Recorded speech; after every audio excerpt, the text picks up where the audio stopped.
Smart business owners who scale successfully, they spend heavily in strategic investment. They cut rigorously and aggressively in non-strategic. It's a brilliant question. How do I go upstream of my customer to preempt the single biggest reason why they would stop being a customer?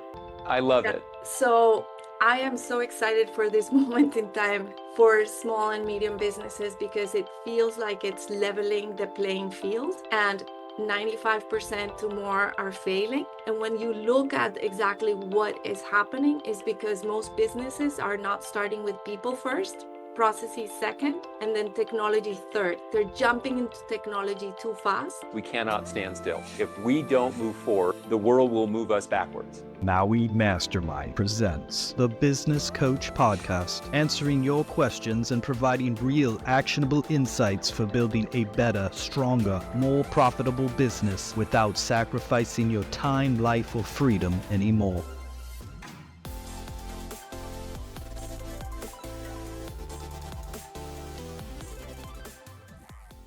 Hi, and welcome to The Business Coach. I'm your host, David Finkel, and I have a real treat in store for you today. This week's episode, I'm joining together with Rosario Londono. Rosario is a dear friend who has spent 30 plus years in the trenches around innovation and how to apply that to companies. You know, she started off as a senior level executive at a multinational company, and in this process, she found her true passion roughly 15, 20 years ago in the innovation space.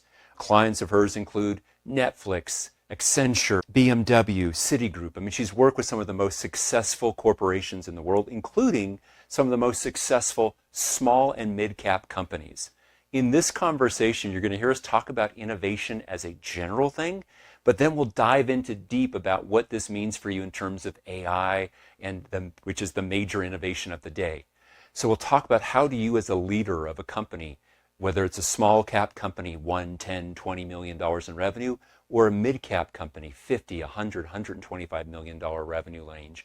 How do you lead through a time of change like this where your staff feels unmoored?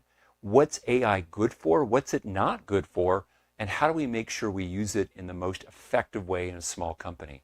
So we'll talk from the big picture of innovation, and we'll narrow down, and you'll see in this conversation where I myself took like 5 pages of notes and new ideas that I'd never thought about innovation, the way Rosario talks about here, including who's on your innovation team, not just the people who work for you, but all the other stakeholders that are there.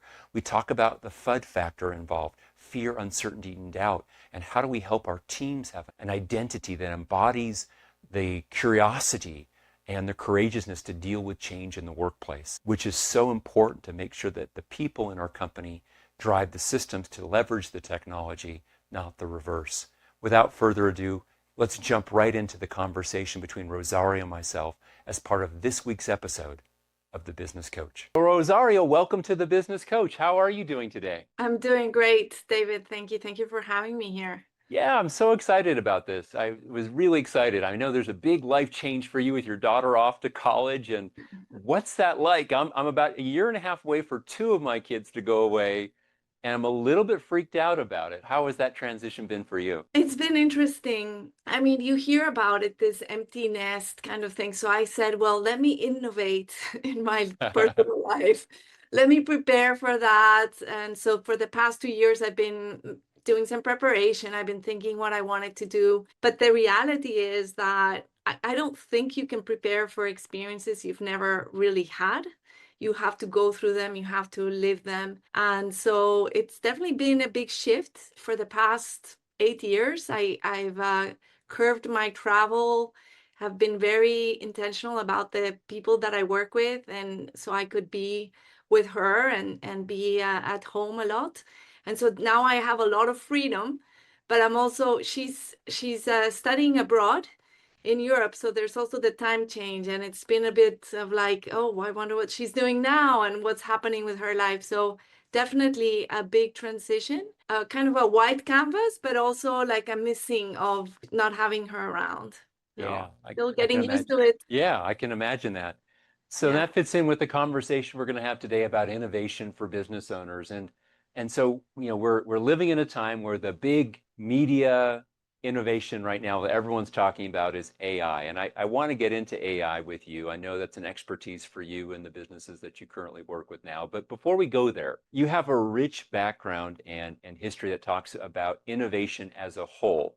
And I think that many business owners get lost in the innovation of AI as just this one technology and lose sight of how change and innovation happens over time and over history with that. So I want to just come into this idea of innovation. So I'm going to ask for you to think about when you think of innovation, what does that mean to you? Like, how do you conceptualize or define innovation? Because I think many people think of innovation as only the great big tectonic technological changes, whereas innovation can be lots of things in a business. Changing a process where, like, for example, I have a client of ours who developed a new software tool for themselves because they kept onboarding clients again and again manually. He created a tool that does that in about 1/20th of the time through an online portal, which gives his customers a much better experience. And it saved him massive amount of labor time and the errors that were inherent in that part.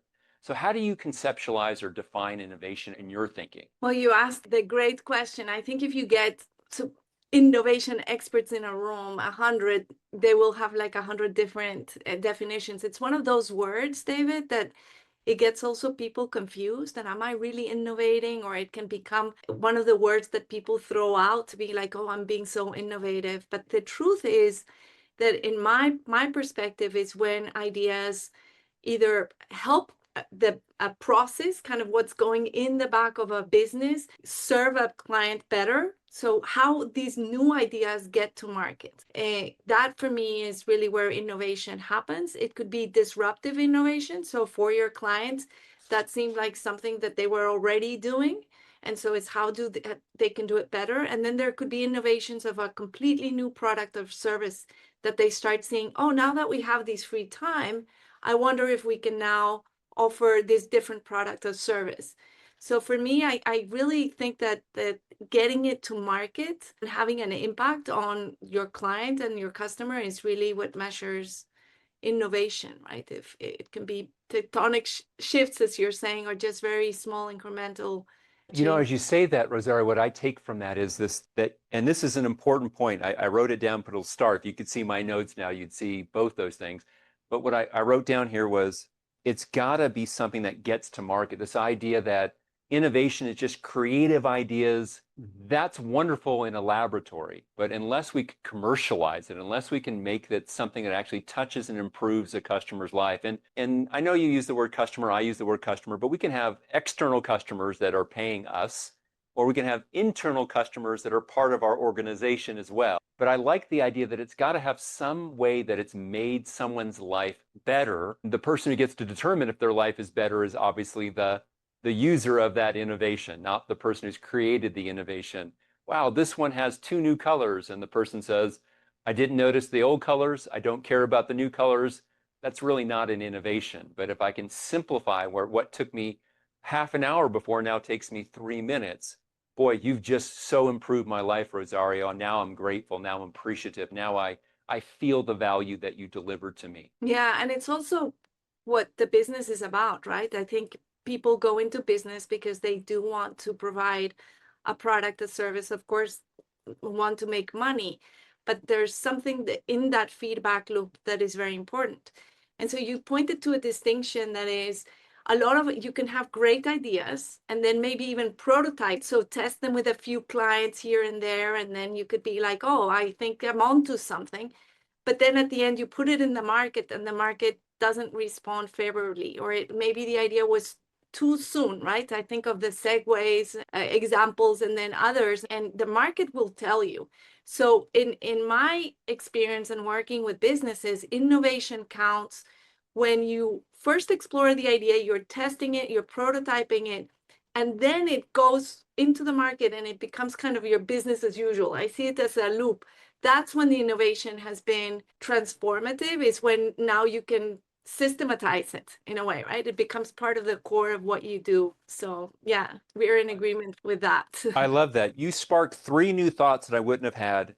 And we'll come back to all three in turn. So the first one, this idea of doing a pilot or a test. And so Rosario, inside of the Maui community, we often will talk about strategic expenses and non-strategic expenses. And as business owners, if we're not careful, we just start thinking in cost versus return on investment or return on cost. And so we think, oh, this is a cut, I cut it. Well, smart business owners who scale successfully, they spend heavily in strategic investment. They cut rigorously and aggressively in non-strategic. And strategic is defined as, does it make me more revenue or does it protect profit that I make? Does it make me more profit? Does it protect the profit that I have? And so this idea of testing, I put it out there. That to me is one of the ultimate strategic expenses is if before I go and just roll out this big thing, I loved your comment. You used the Segway, those two-wheeled things that you could go around. I know you're in DC, so you probably still see a few niche tour groups that are going around on these Segways that were supposed to change transportation 30 years ago, which obviously they have not. They're a novelty. But the reality is that if we test that with a group of people, we can figure these things out. So on the test side, let's get into the practical nature of that. So I'm going to give an example. If you can think about where you've watched a business create and test something, whether it's a new product for a market space or a new way of offering an existing product to a market space, I'll give an example, then I want you to give an example. So an example I'll give, we had a client of ours, a coaching client, wherein they wanted to change their sales process. They wanted to go from something that was taking about 6 weeks to sell this service that they had. And they were trying to figure out how can we get that to be sold in essentially a week to 2 weeks to really compress that timeline. And they tried different things. And eventually, after about a year and a half of testing out different things, they've done that. They've accomplished that. And as a result, what that's allowed them to do is to scale that across their whole sales force. And their same 7 or 8 salespeople now can do the work of what would have used to have taken 15 or more salespeople, can be done with fewer salespeople. It makes management of these salespeople easier. It makes them more profitable because any base component is just with a fewer people versus more. It was a huge success. It started with small little micro tests and paying attention to that along the way. Can you give us an example where you've seen somebody pilot something or test something like that? Yeah, no, I've actually seen many examples of that. But before I share my example, I just wanted to point to something you say is that it is a repetitive process, right? And that's what I've seen, whether they've succeeded or fail, is that they continuously test and try, and they do it within a scope that financially they're not putting themselves at risk for what they already do very well, right? So these tests are kind of contained within a sandbox, to say it in a way that really allows them to explore new things without putting at risk what they're already doing. Because where I see a lot of the difficulty, especially with small, medium businesses that don't have a division that is dedicated to a lab and testing things out, that usually are the bigger ones, is that sometimes a lot of the effort goes into exploring these new ideas within a sandbox that doesn't have kind of those guardrails or those, and so then they overspend and they become very stressed and they don't do the right things with their current jobs, their current bosses. As you say that, what jumps to me really is this idea that the client, they didn't have their salespeople all change to the new process. They started with one salesperson shifted to the process. This one salesperson was able to test it through. And then based on the results from that, then they can expand it. So I love that comment. Keep going. So I'm thinking of an example that actually may resonate with your audience more. It's like with multifamily. And one of the areas where they started to pilot was to identify, what is one of the core pain points that we have in the US and actually globally is there is a shortage of housing happening. And there's also a problem of accessibility of these housing. And then there's a problem that, when people who are in low-income housing are very, let's say, prone to the adverse risks of the economy, right? So one of the biggest pain points is how do we actually retain the people that are able to rent from us? And then how do we prevent evictions? And how do we are able to get more people who may be in a difficult financial situation? So one of the things that this one client that I know did, starting to scope even globally. And maybe AI starts seeping in because that's where AI can help that it wasn't able to help before, in scoping out what have been best practices of working with people who have these demographics, who have these challenges. How can we help them with all the variables that affect them to stay, financially in a good position so they don't lose their jobs and we don't have to evict them.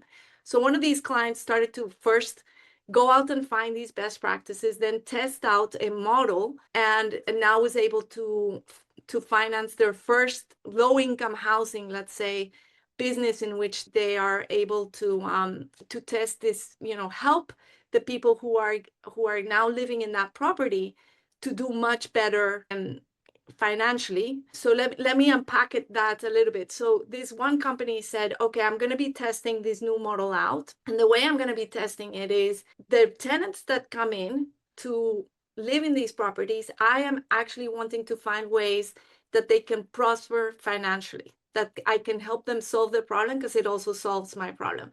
So they created something called the Prosperity Accelerator that supports their tenants. They sign up leases, and they actually, the outcome is that by the end of the first year, they're doing better financially than they were.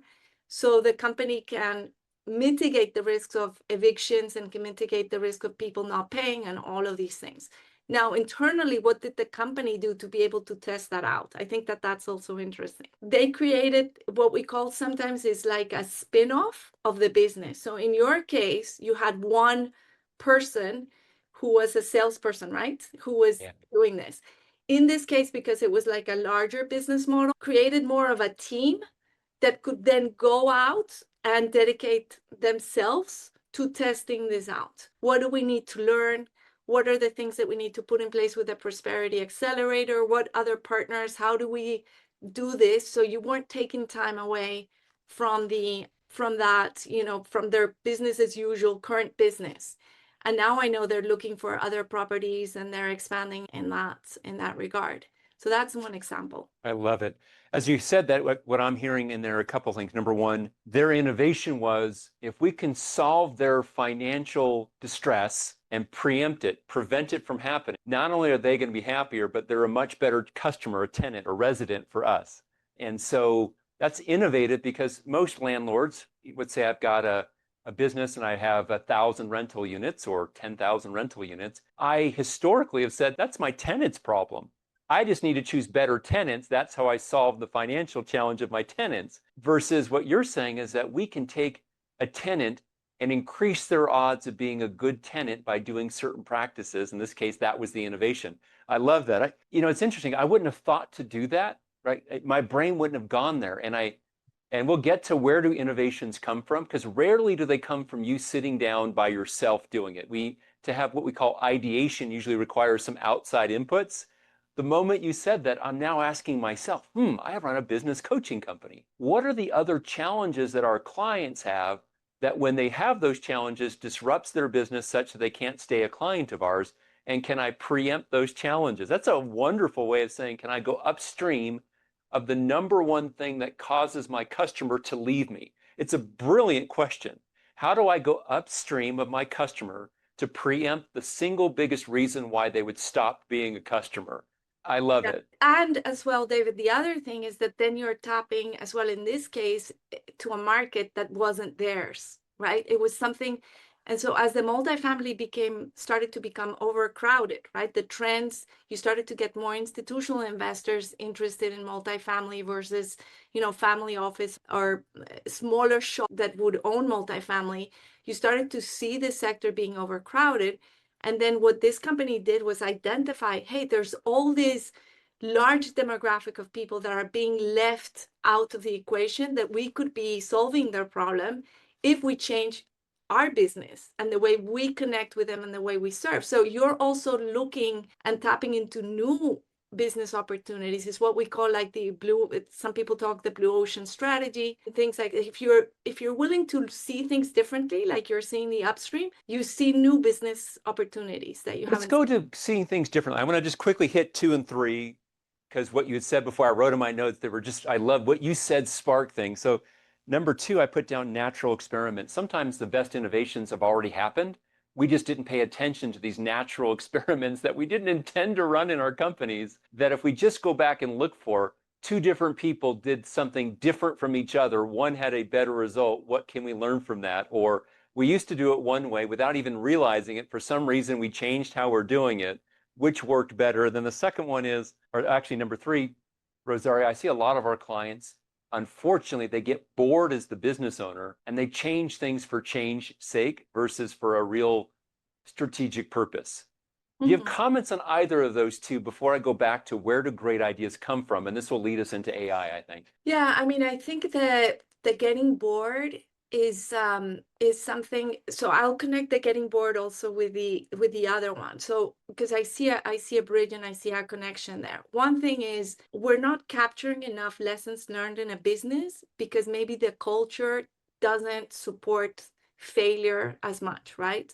So we are coming from a background of education mostly where you succeed if you get everything right. You don't succeed if you get a bad mark or something happens. And then you become an entrepreneur and that same kind of footprint comes in. And so many of the things we try in the company, they don't get captured as a lesson learned. They don't get fueled into the opportunities because people are kind of afraid of even going back there, or you don't do a post-mortem of what worked and didn't work.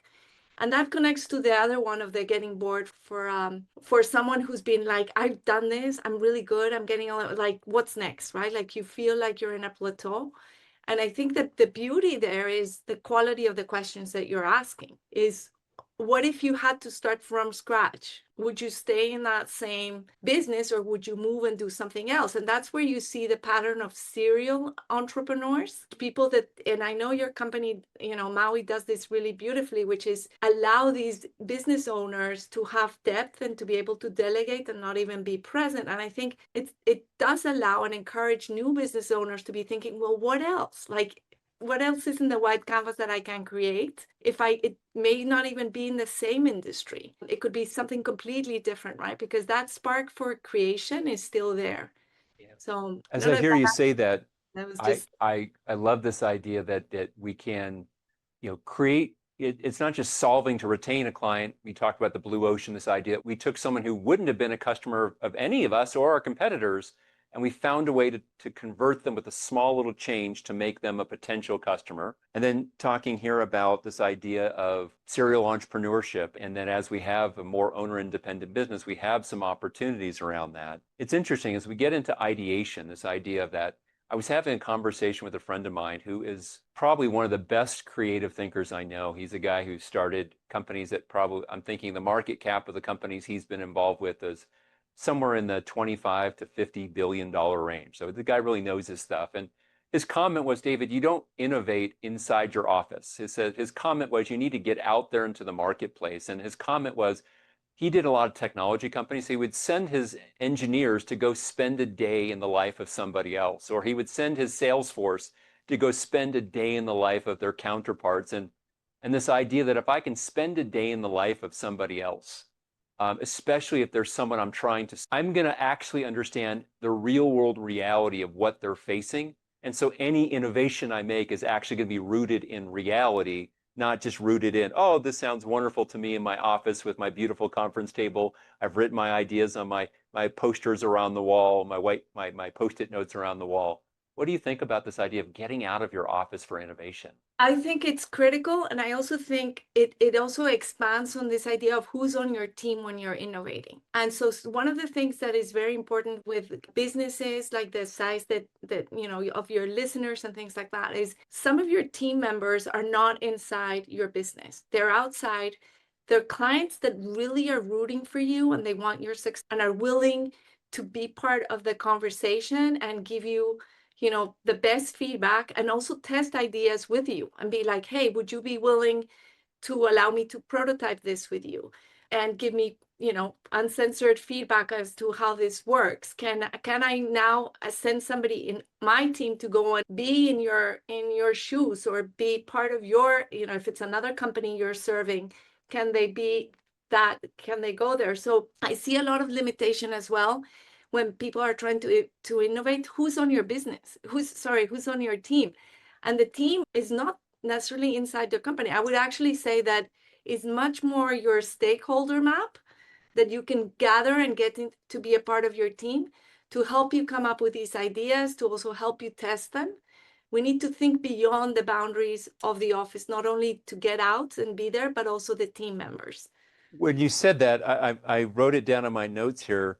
And this is why I love doing and hosting this podcast, Rosario, because it gives me a chance to interact and bounce back and forth ideas with smart people in completely different fields that are adjacent or far afield through the playing lens of how to build and scale successful companies. And this idea that who is on your team when you're innovating, it never occurred to me to think about my team being all the stakeholders, vendors, suppliers, customers, advisors who have a psychological stake, an emotional stake. That's fantastic. Peers in my industry, perhaps, that we have a joint stake with each other. That's a great one here. So let's shift now to this idea of AI. And I know, like, for example, you talked in here about testing out and innovating. And I know one of the places that you and your partner Colin had tested out inside the Maui community was an AI tool, a toolkit for business owners about how to more appropriately in a company of the 1 to 25, $1 to $50 million range that we tend to work with,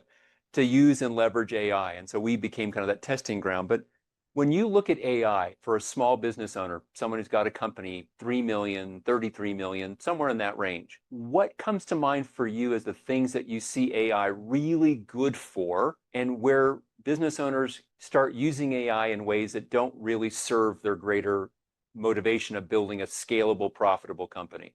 So what do you think it's good for, and where do you see it gets misused? So I am so excited for this moment in time for small and medium businesses, because it feels like it's leveling the playing field. Particularly, you're getting access to things that you were so expensive and out of reach for smaller companies to be able to get access. And the number one thing is strategic foresight. And this is something that very large companies would invest millions and millions of dollars to be able to do that. What is that? With a lot of data, you actually role play future scenarios of things that can be happening. So you're looking at signals. We talk about signals, we talk about trends, and then a potential future scenario. AI now, if you are using it like that, it allows you to see signals in the market, allows you to see things. It's like whispers of, oh, this is starting to change. There's something here. And then when there's a lot of those whispers, they become trends, right? It's like, oh, there's a new trend coming. When you're already seeing a trend happening, people that do strategic foresight have already created business models for it. They already are around, ahead of the curve. They're looking around corners. They're able to see that. So I see the biggest potential for these smaller and medium and businesses is the strategic foresight component that allows them to go out and look at that data and have it and make it accessible. And it's one of the things we tested out in this AI toolkit, was to be able to look at, okay, what's happening in strategic foresight and how does this apply to my business? And that's something really AI can give you in minutes. It can give you things that used to cost, many months and many millions of dollars to be able to do. Of course, then there becomes a little bit more the nuance. So that's one thing that I think for innovation, it's huge. Like, you can get to see these opportunities and markets that you didn't even know existed. With this client that I was mentioning, we did strategic foresight. And of course, we didn't have generative AI back then. So it took us like 6 or 8 months to be able to do the mapping and get all that information. But now AI is like democratizing that aspect. The place of caution. So there are other tools that AI can definitely help you with and democratize when you're innovating. So the other one is, okay, I have an idea. This is great. You can do a lot of the business model and a lot of the test cards, a lot of the hypotheses, right? So we believe that if we offer this product at X price, so on, X, Y, and Z is going to happen. And with the AI, you can actually test that hypothesis with the AI model, getting a lot of the demographics, allowing it to scrape a lot of the information from social media and online to see if your hypothesis actually has more, beef to it. And then you can then start investing money on something that has a greater chance of being successful, because you can see with AI whether it's going to work or not. So I think that's where eating with AI has become very exciting for small and medium businesses. Where I see the red flags, and I wouldn't have been able to respond to this question this way, David, a year ago, because this is such a nascent, rapidly changing world. But what we are seeing now is billions of dollars invested in businesses with AI, and 95% to more are failing. And when you look at exactly what is happening, is because most businesses are not starting with people first, processes second, and then technology third. They're jumping into technology too fast. They want to cut the costs. Usually the highest costs are, labor. They're not thinking of a strategy to upskill their staff and to give their staff a chance to transition. The other component where we see a lot of businesses failing very fast is if you have really poor systems, AI is just going to accentuate that, and it's going to bring you down faster. So if you're starting to use AI to be more productive, all of that, but your systems are not tight, there's not like and I know Maui excels at this, and this is the power of having these very important systems in place, then AI is just going to make it much harder for you, and it's going to create a lot of problems. So I see a lot of red flags, and, observe the AI field, learn how to use it, be very mindful how you implement it in a business. I'm hearing from you that so many companies will start with, hey, the technology can do X. Wouldn't it be great if we could do this? And they get lost in the actual technical part, but they haven't thought about, first of all, who is the user, and what is it that they're really needing out of this?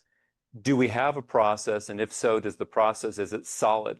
It's funny, I was doing a different episode for this podcast talking about there's this weird transition phase, Rosario, where in a business, somewhere around about the $10 million threshold, some businesses it happens at 5, others it happens at 14, but somewhere about the $10 million in revenue, businesses start failing.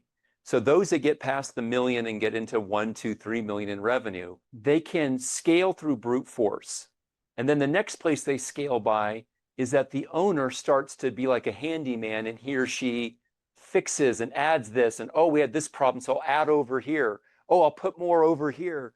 And they end up with this infrastructure that when you start getting to 7 million, 15 million, 20 million for sure, it can no longer contain the pressure of the new business, because the way it was done, it really was over complex. It was too many sharp corners so that the pipes are going to wear through. And so what I'm hearing from you is AI is kind of like this. We can bring a massive volume through and have these efficiencies, but if the underlying architecture of our systems just isn't sane, hasn't been well thought through to be simplified, we're just going to create more problems for ourselves. You talk about bringing it down faster, I think is what I heard from you. Yes, and definitely, and the people part is so critical, right? Because we were looking at a company, they're implementing AI, they're doing a lot of interesting things with it. But at the individual level, we're seeing a lot of people being open to it and then resistance, because they're like, I need to deliver on business as usual right now, and it's taking me too long to change the way I work. I much rather default to what I used to be able to do before. And or they're seeing also, what if I implement this? Then I'll be out of a job, which is, it's not, that's where the strategy is missing from leadership, to be able to say, hey, we are in this co-learning experience, right, with AI, and having a very clear communication with the team that it will get scary at times when we're transitioning from one to the other, but we are committed to helping you upskill. Even the CEOs, right? We have AI CEOs now who are supposed to be quite effective, and we'll have to see more on the data on that, because how that evolves. But there's a lot of conversation about just having one person become $1 billion company and things like that. Yeah. When you talk about fear and concerns, I'm going to riff off that for a moment. So if I get out of AI and step further back to innovation in general, which would include AI, but it would also include all those other innovations. what I notice is that oftentimes the people in the business, there's a resistance to change because we're biologically and evolutionary wise, we're wired that change can be dangerous as a default setting. So what we know, we're more comfortable with it. So hearing that, part of the getting the people right about how to use AI or any technology or any innovation says, as a leader, I have to ask the question of how do I dampen or reduce FUD factor, fear, uncertainty, and doubt? And that's part of my job as a leader. And that's really hard when you have a transformative thing. But what I tell people, first of all, for themselves, when they get scared of it, I've got lots of clients who are in their late 40s, 50s, early 60s, mid 60s, Rosario. And a lot of them are thinking, gosh, is this going to affect me before one day I sell my company? And I tell them, I said, first of all, you're looking at it the wrong way. You're looking at this as a danger. I have to deal with this. So can I sell before this comes to fruition? And the bigger one is just to help them see the confidence of how many other changes that they've accounted for. Like I can remember, and I'm sure because I know we're roughly the same ages, like we can remember back in the day when email first came into the business world.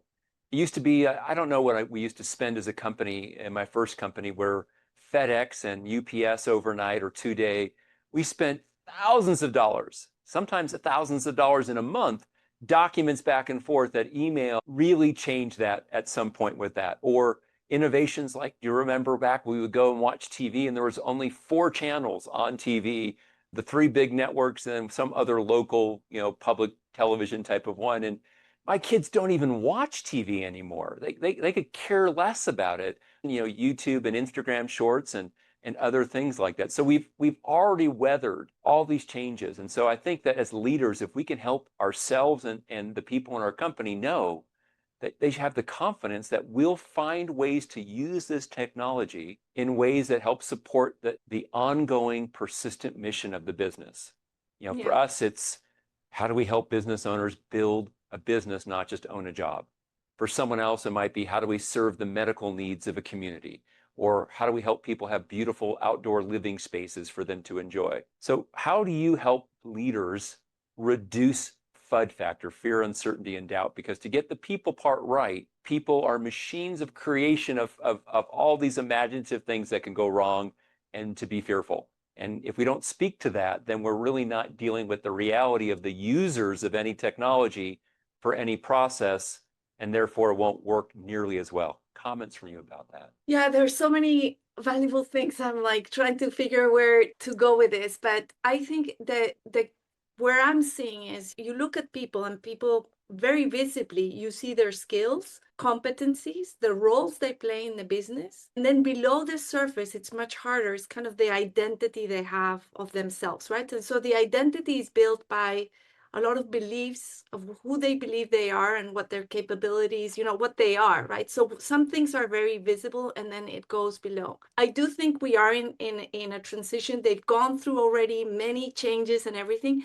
This feels a bit different because of the speed of change and Sure. because of the complexity of how many things are connecting. And so what I'm seeing with leaders is many of them, when they haven't looked at their identity, how do I identify myself in this transition? Many of them see themselves as, like not as courageous, or they don't have these beliefs that, hey, I can be a pioneer. So one of the things we do with our clients, there's a great clip, by the way, of what does it take to be an astronaut. And I think it's from maybe 2023 or before, but it shows all the mindset of being an astronaut, the discipline, some of the qualities of being somebody who's going out there to explore something completely new. And so I think that the most important thing for people right now and for leaders is assuming an identity of like, you know what? This feels scary. This looks like nothing maybe we've experienced before, or maybe some similar, but I can handle it. Or I can, having that identity of someone who's I'm going to be also pioneering, I'm going to be creating. It has to have a shift, David. And I'm seeing that a lot of leaders and business leaders are not thinking about what identity, how am I feeling about it is myself? What am I thinking I'm capable of? They're not stopping to think, this is my programming. Who do I need to be now in this moment in time? So I think that shift in identity becomes first, and then the roles you're going to play, the new competencies you're going to decide you're going to have, and the new skills. It all comes with what's below the surface, right? And when you talk about below the surface, the easiest way to shape behavior is culture. And the reason why company culture matters so much is it changes how we, at its best, it changes how we see ourselves collectively. And so at the individual level, rather than dealing with, well, let's play whack-a-mole with your fears. What are you afraid of is going to happen? You're afraid you're going to lose your job. You're afraid that it's going to not serve our customers. You're afraid. I can go through all these things of individual fears and whack them over the head in such a way that I confront them, I confront them, I confront them. But that's a really inelegant solution because human beings were designed that when we assume and really embody an identity, it changes how we approach something and what we think just from the identity. It's like almost putting on a costume or a hat. When we put that on, now it changes us in subtle ways. And I love your analogy because as leaders, let's tie this together with what we can do as leaders to handle and best use changes empoweringly for our team and for our company is to help them to see that change is happening, but you've already absorbed so much change in your lifetime. I remember I had a similar thing go on, in early 2012, 13, as social media became so mainstream. Businesses that used to advertise in certain ways, it just didn't work anymore. I had clients that say, well, gosh, I'm 48 years old. How am I going to learn this new technology? I need to hire someone who's 20. And what they've realized is that, of course, they can learn this new technology. It's not just the technology, it's a different framework or model. And I like to reinforce with people that we work with is you've handled change before. You're going to find the ways to work with this change. Now, the worst thing we can do is to put our head in the sand and pretend like it doesn't matter. And to do that is the kiss of death because the change is coming. And all around us, we cannot stand still. If we don't move forward, the world will move us backwards. We all recognize that in theory. We need the owner to realize that in practice. And so you said something earlier I want to go back to. You said that the typical business leader sees this and says, let's use the technology to cut costs. And your comment about that was a really sage one. We can't start there with just throwing the technology against it because it won't work with our existing systems in many cases. And the people themselves will find subtle ways to have resistances go on. So we've got to start with the people moving up through processes to leverage the technology in a new way. I wanted to ask you one last kind of question that I'm going to draw us to a conclusion. You had talked in here about strategic foresight as one of the really big things that AI is good for. And you talked about how we can use this to test and to model and to kind of play through ideas. What else have you seen small and mid-sized enterprise used AI for, just to get us some new inputs for us to be thinking on that you've seen it be a useful business case for small and mid-sized companies? Okay, I just want to go back to one of the things I've changed with the technology, because I think the one thing that is different with this technology is that it reasons, right? And Sure. it has autonomy. And if you do go into agents, you can delegate and not even know kind of what's going on. So I do think people have gone through changes. They can look at it. And that's why I use the astronaut example, because assume an identity that you have these, whatever inside of you, the leader that's already made you what you've been able to do right now, to be able to go even further. Like you can be the one that's kind of creating the new frontier. So I think it's like adopting that identity, I think is very important, because it does feel, and in many ways can be a very different animal. So I just wanted to say that. The other places where, apart from strategic foresight, that I think are where I've seen the biggest changes are in sales and marketing, because it allows you to understand your client, your customer, and yourself in ways that, again, were incredibly expensive to do for a certain level of business. So with AI, you can understand, you can even go very personalized into a market, understand behaviors, understand what really are, we call it their wants, the emotions that move them, the beliefs that move them, and understand and speak also in their language. So AI is very good helping you understand the needs of your client, understand how those needs are changing, and understand how to change your message, and then also automatize how you connect with them in ways that it feels genuine, right? Because now people are sick and tired of, you can spot an AI email now a mile away. Most people can. And people are like now turned off with like, oh, I don't want to read another newsletter written by AI. So that's another area where I see a lot of the, like, where it's more bulletproof, because then you have hallucination in other areas. Still, some businesses are struggling with the financial and making sure that it's safe, that it's not an area where you are, there are many great use cases there, but you want to also make sure that you're taking care of your data. But I think for anybody that's starting with it, I would start with things that are marketing, sales. That's where we've seen a big shift. And the other thing, David, which is interesting now, as AI has become like a partner and can listen to meetings and conversations and what's happening, and I don't know how many of your clients are using it for that. AI becomes like a great insight partner. Okay, how can we improve our meetings? What are we missing in our conversations? What are we not seeing, right? So AI can be very spot on in telling you how some things work or don't work. So I now have a client in aluminum industry, and they're having people listen on the, when they're in the production and understand what's going on with the maintenance. And they've been able to identify things that are not working well with the machines, or that people are doing in ways that we couldn't see before, just because you have like an AI looking at things from a different perspective. As I hear you say that, it makes perfect sense. As we're having this conversation, Rosario, I have my AI note taker sitting to the left of me here. Why? Because it gives me a summary set of notes. I take my notes. I've got them up to page 4 of notes. I do it by paper, but if you could only see my writing, it's scrawl. And what I've learned is that between me physically writing, it helps me really get my thoughts organized. But often, if I pay close attention, the summary notes from a meeting done well help to anchor me back to things with that. And I use them in combination. So I love that. Your comment about sales and marketing being an easy entry point with that, I think those are all great. So I want to bring it back now to some coaching suggestions for our audience. So I'm going to share 2 that I want you to have. If you could leave our audience with any 1 or 2, if you were their business coach, this is the way I'll frame it, Rosario, and you wanted to give them any last 1 or 2 coaching suggestions about innovation, what would that be?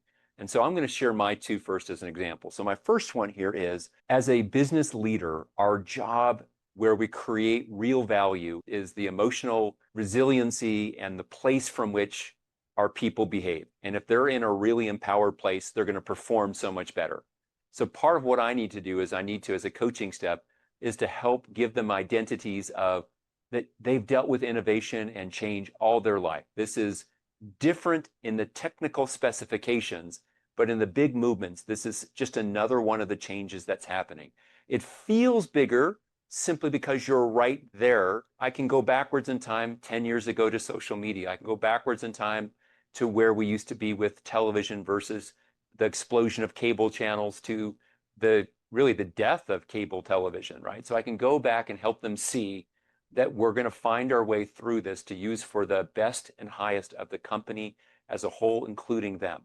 The second coaching suggestion for us is, I'll put out here, I loved what you had said something here, this idea that how can we use AI for us to use it as a tool for strategic foresight, to take signals which turn into trends, which now, if I see them early enough, I can scenario forecast and be ahead of those curves, not so far ahead that I get hurt, far enough ahead that I can catch the wave earlier on the process and take advantage. I love that idea. It never occurred to me to even consider using it that way. So I love that. Oh, and I'll give a third one. To ask the question, the coaching suggestion, to ask the question, who's on your innovation team? And it's not just the people who work for you in your company, it's all the other stakeholders. Those are 3 that I take from this conversation and would suggest for our audience that you could directly apply, act on any one of those, and any one of those would give you real value, a rich reward for taking the last 45 minutes of this conversation. What would your final coaching be to a listener or to a viewer of this podcast, Rosario? So I would definitely double down on the identity. And I think the easy way is going to be and choose 3 qualities, because usually we think 3, maximum 4. I'm going to be courageous, open-minded, energized, whatever that is in this transition as we go through this disruption.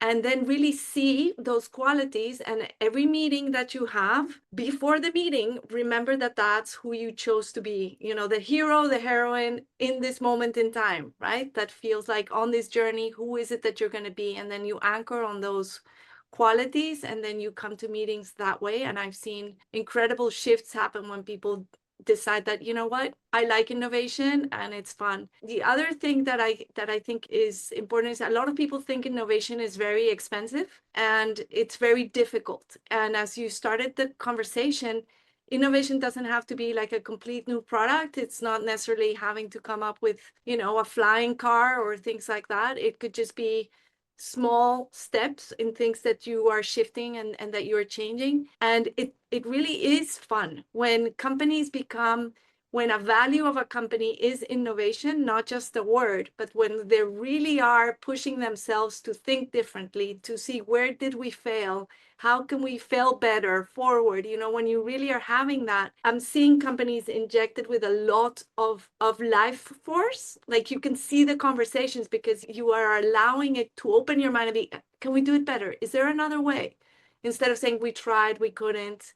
I think that's where AI also allows you to think even broader. You can have it ask like, what else are we not looking in our in our business that we could be looking at? I would say that those would be the other thing that Maui already offers is get together with other humans and other business owners and just sit and talk about what's going on in your business, be vulnerable, share those fears, share how you're overcoming them, share the things that you're testing out, and allow others to contribute to you. I think the more AI is in our lives, the more humans and having human teams and support is going to become even more critical. I think those are great insights with that. I love it. I've got all 3 of them down. And to our audience, I want to say thank you for joining us for this week's podcast episode of The Business Coach. Rosario, on behalf of everybody, thank you for sharing some of the best of what it took you a career over 30 years to learn about from your very backgrounds of innovation that position what you're sharing, especially on the newest large mega trend of innovation around AI, but it's all the earlier work I think that you had done that lets you be a thought leader in the area of AI. Without that earlier work, you wouldn't have it. So thank you for sharing 30 years experience with us in essentially less than an hour. We so value you doing that. And again, thank you for being part of today's episode. Thank you so much, David. It's been such a privilege. I'm such a fan of you, your work, and Maui. I just, I have a lot of clients that also have benefited from Maui, and what you offer is what's really needed right now in this time. It's what's gonna make AI flourish and not bring businesses down. So I'm really happy and excited to have been here in this conversation. I appreciate that. To our listeners, have a great week ahead of you, and we'll see you again next week on The Business Coach.